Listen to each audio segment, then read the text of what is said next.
Mikuro weme, maufe no meto le, mikuro ji, mikuro azolo, mikuro ayino, jino, midoganji. We are well. Midoganji ya, mi hue doganji ya, and what we asked then is, so basically what we said, that the last part we were saying, is your family well? Greetings to you, is your family well? We're greeting a group of people, so we use me instead of I. I and phone is you. The original greetings we gave was greetings for the afternoon. Greetings if you're sitting down, if you're standing up. Greetings if it's raining, kudoji.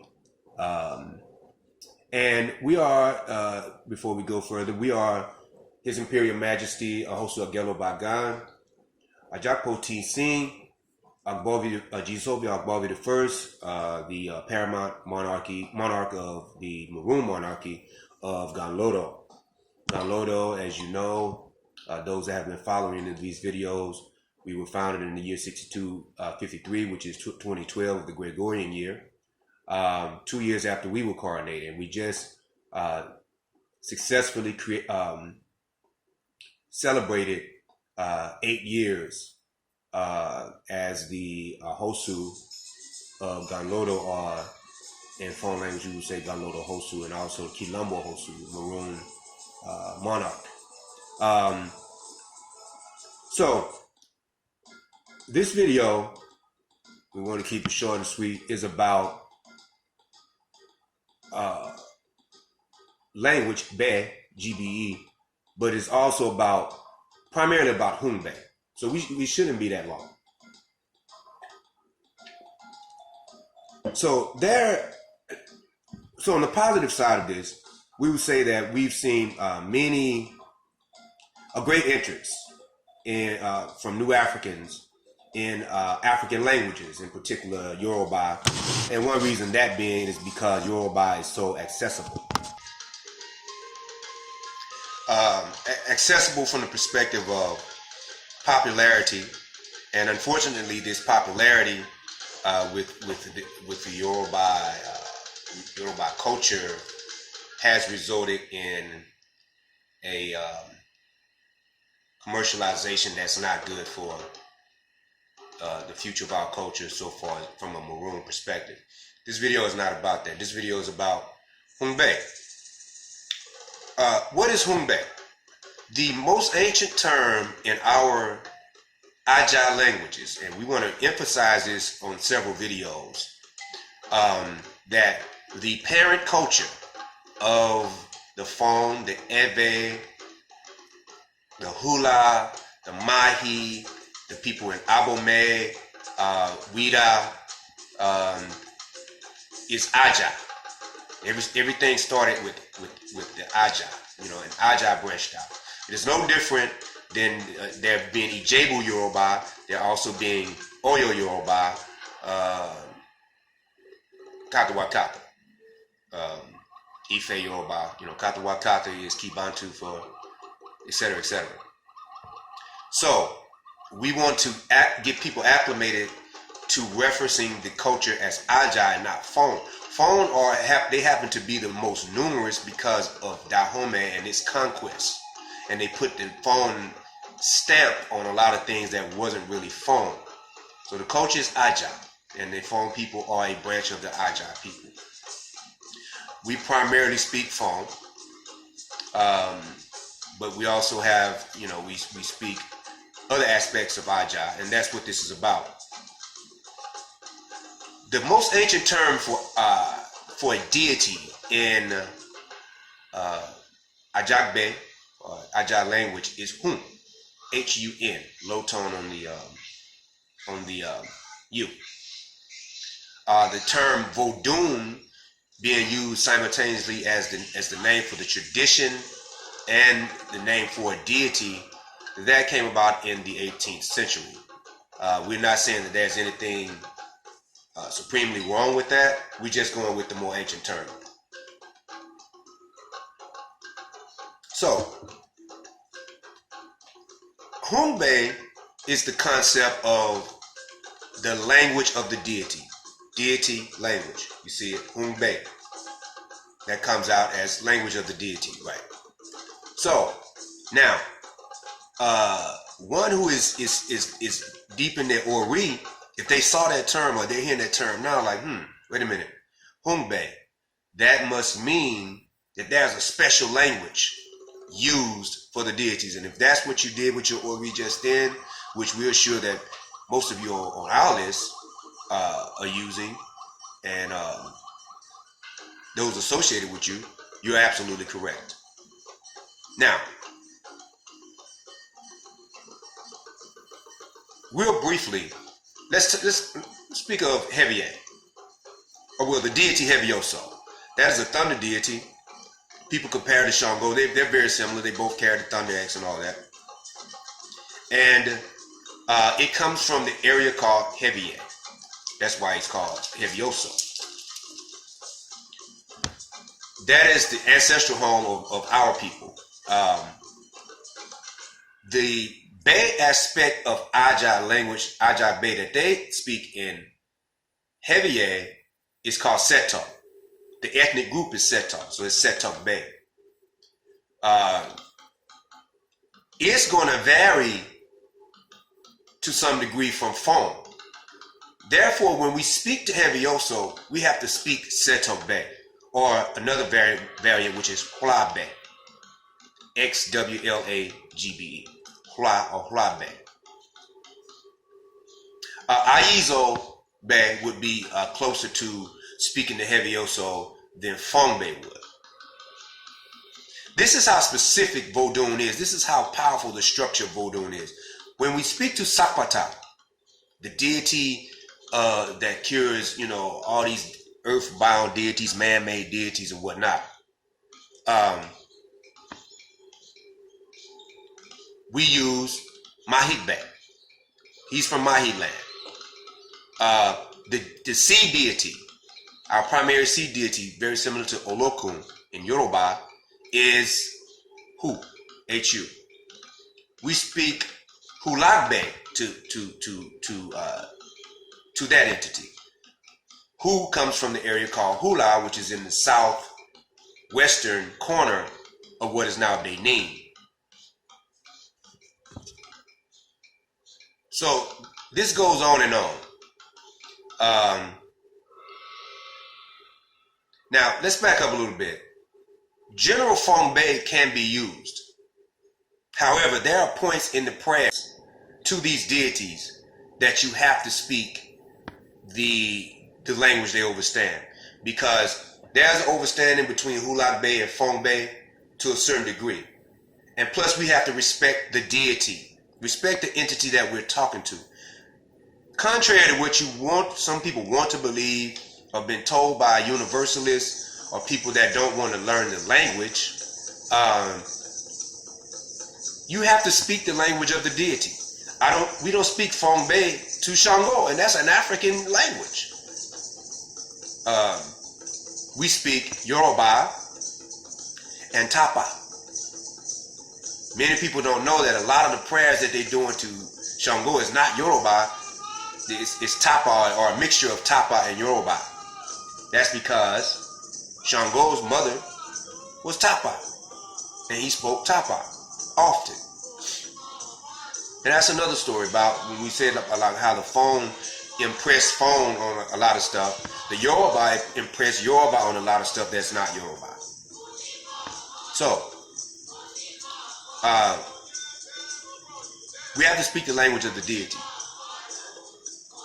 Even though we see a lot of people very excited about learning African languages these days, we also see an equal spirit of those who want to buck. And these are the people that often claim to be the most African, the most black, criticize other new African people that let's say don't have African names. And by the way, many of them that's doing the criticism, they may use an African name, but they haven't legally changed their name a lot of times. And we're only talking about those that are bashing people You know, we're not criticizing people for not changing their name legally. But if you are one of those people that, oh, they got European names and this and that, and well, you do too. It's just that you use the European African name on many occasions, except for when you have to look down at that check. When somebody signs that check for you or whatnot, it's in that same slave name that you're criticizing these other new Africans for. So,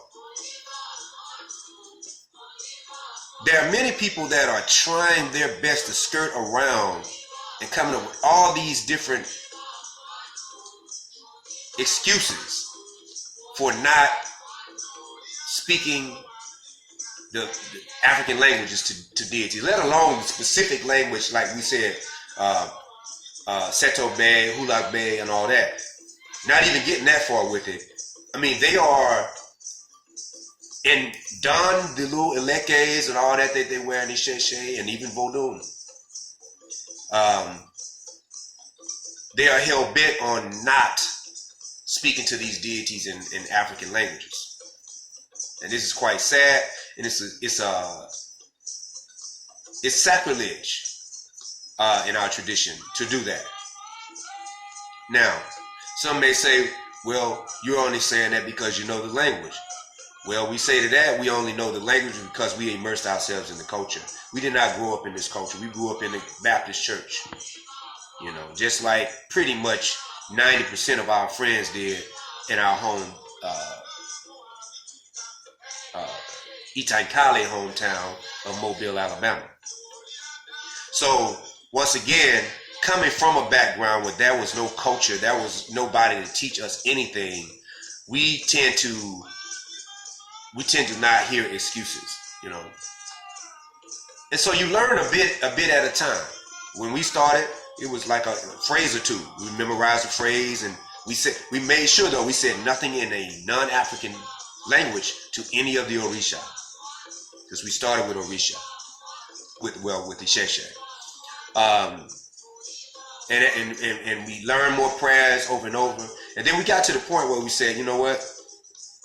If this is my culture, I should be speaking the language.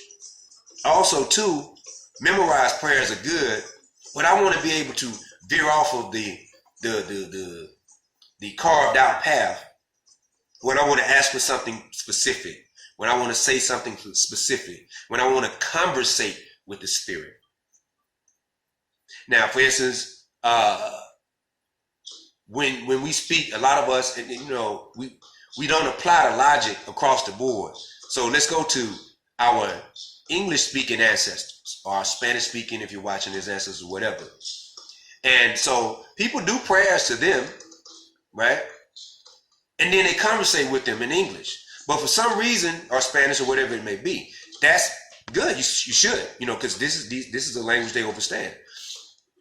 But when it comes to African deities, they make different excuses about, well, all of a sudden now it doesn't matter what language you pray in. Spirit overstands. You know, Eshu understands all languages. No, Eshu overstands and translates all African languages. You know, so and then there's a little catch-22 to that also, which may be for another video. But the point is that deities, African deities, do not respond to prayers in non-African languages. They don't respond to thoughts in non-African languages. You may feel that you got some kind of result from a deity. We're willing to bet you we don't know who you got that result from, but it wasn't an African deity. And it wasn't one of the ancient Kulisa or Gangan who only spoke Fon or Ewe or Yoruba, you know, or Mande. It wasn't them. Could have been a spirit of deceit, coming and intercepting prayers to set you up for the big one, to make you think you're talking to Shango, make you think you're hearing and intuiting Shango. And that's another aspect. We had one of our Àgèlògbàgàn Numeto asked us just earlier, how do you know that you're communicating with the spirit? Now that would be,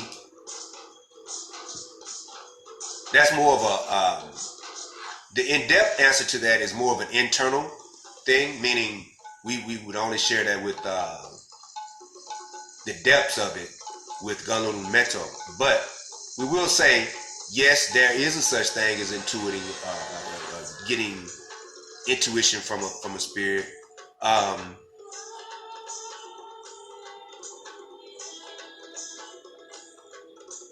Signs. You can get signs, right? But the question that we would have to ask you before that, when you say you get a sign, what kind of work have you done with that divinity? Let's say it's Oya, Epa, Orisha. So we've had people come up and say, yeah, Oya came to us, came to me, Shango, anybody, right? And so as we talk more and more, we find out the person knows nothing about Shango or Oya. They've done no work, even at an unconsecrated altar. They haven't done much of anything to create a line of connection with that particular deity. So we are not trying to knock anybody's relationship with spirit, but 9 times out of 10 in those cases, they were not communicating with the deity. Now, what happens a lot of time on the positive side of interception, we have certain elevated new African ancestors that communicate in English, that overstand English, and they intercept those prayers. The issue with that, we've said on other videos, is that it takes a lot of ashe out of them when they do that, because they are still trying to further go up that rung of 16 levels of spirit that we talk about in Vodun.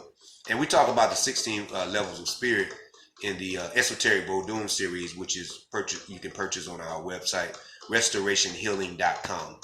The name of the site is Quilombo Restoration and Healing. So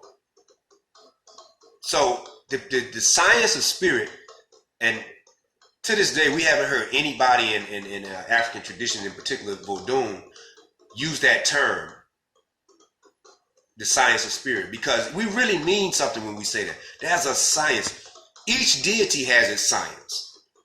When we talk about Hungbe, going back to that, that's a science in itself. The deity has a particular language, but each deity has its science. Ancestor veneration or worship, or whatever terminology you want to call it, Sinsin Kulita, that's what we call it. It has its science. And its science is different from that of a deity. And we make the mistake when we try to apply a general approach, general science to all of these entities. So, and yeah, how one knows if the spirit is speaking to them is really circumstantial. It's really circumstantial. It's really based on what you're learning, sometimes who you're learning it from, what you haven't learned, how often you made a connection. You're making a connection with spirit, with that particular spirit, or a spirit that, let's say, may be associated with that spirit. So yeah, that's an interesting one that we would have to go into with 101 lessons, so to speak. 101 meaning Ganlodo Meto, or the friends of Ganlodo Meto. There are some of you that are watching this video. You're not part of the monarchy of Ganlodo, but we consider you friends of Ganlodo, like the Ia and the Baba over in Texas. They're friends of Ganlodo. If you're watching this, you know who we're talking about. So basically that's what we wanted to speak on. The fact that the deities have a language. We are an African tradition. We shouldn't want to make excuses for not speaking African languages to our African deities. This shouldn't even be a discussion. The discussion should be, show me how to do it. Where are some resources? Can we learn more about Ganlodo and see if we fit in with your program and vice versa, to learn more. and approach this thing in a proper way. Because Àgèlògbàgàn, we're here to restore the order that was disrupted. That's part of the meaning of the name of Àgèlògbàgàn. And so part of that is in the language, in the foods and the dress and all that. So Hungbe, language of the deity. Very, very serious, because that concept is not even spoken of in Isheshe. So in Vodun, they specify there is a Hungbe, language of the deity. Some of that language is not, you can't directly translate it. The closest thing to that in Isheshe we've run across is Iyere, Ifa, Ijinle, Yoruba, but Iyere, Ifa in particular. There's certain chants with Ifa that Ifa priests we do. And we are Hosu, but we're also Ifa priests, because that's how we're able to do the roots readings. The words are not translatable at all. You know, it's kind of one of those things like you know what you're saying, Fa knows what you're saying, but you can't really translate it into Ede White, white people's language, so-called English or whatnot, or whatever other non-African language. So, for those that are listening, really listening, take heed. Try your best to learn African languages. You may want to break it down, specify. We have phone-based primal functional phone language for our everyday living. We authored that book a few years ago. That also is on the website, Quilombo Restoration and Healing. And the website is restorationhealing.com. We're serious about this. We're serious about this.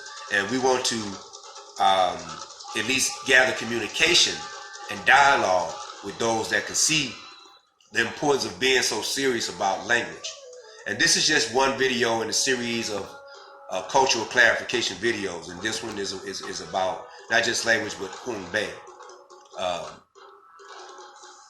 which is very important for our deities, for our nation building efforts. So we have been a host of Àgèlògbàgàn, Agbovi the First. We have relaunched the Ganlodo Monarchy's website. It is ganlodokingdom.com, GANLODO kingdom.com. The only reason kingdom is there is for search engine purposes. You would never see us throughout the site refer to ourselves as a kingdom, because, for instance, in our lineage, in ancient Heavy, we had, out of 54 monarchs, of the legitimate monarchs that were there before European year of 1801, when one of my ancestors was assassinated on the throne. Out of the 54, 21 of them were women. So it wasn't a rare thing at all, especially in Heavy. As things went on, with Dahomey taking over and whatnot, to a certain degree in the area, things got more chauvinistic. But that's another story. So, ganlodokingdom.com, GANLODO kingdom.com, restorationhealing.com, restorationhealing.com, and we also still have the domain New Afrikan Vodun, African spelt with a K. The word new, African spelled with a K, Vodun. That is the proper way to spell Vodun. Vodun is not spelled Vodun. That is a French spelling. If you're French, maybe, I don't, but the proper spelling, you would never see in the phone or any Agile language, the vowels, you would never see an OU. You see an O and a U, that means those two vowels are pronounced differently. So when people are spelling that Vodun, that's supposed to be pronounced Vodun. That is not how our tradition, that's not, no. The O is not even part of that U sound. The O makes an O sound. And if it's an open O, it's an R sound. So you would be saying Vodun or Vodun. That's not our culture. So, and there are a lot of people that, really, really think they know what they're talking about. and they're still spelling Vodun like that. That's a flag for you right there. When they don't know how to spell the tradition, the name, especially when they say they're in the tradition, it's just like we said about these Sheshe people. When you don't know the name of your own tradition, you got a problem. That's a problem. Odigba.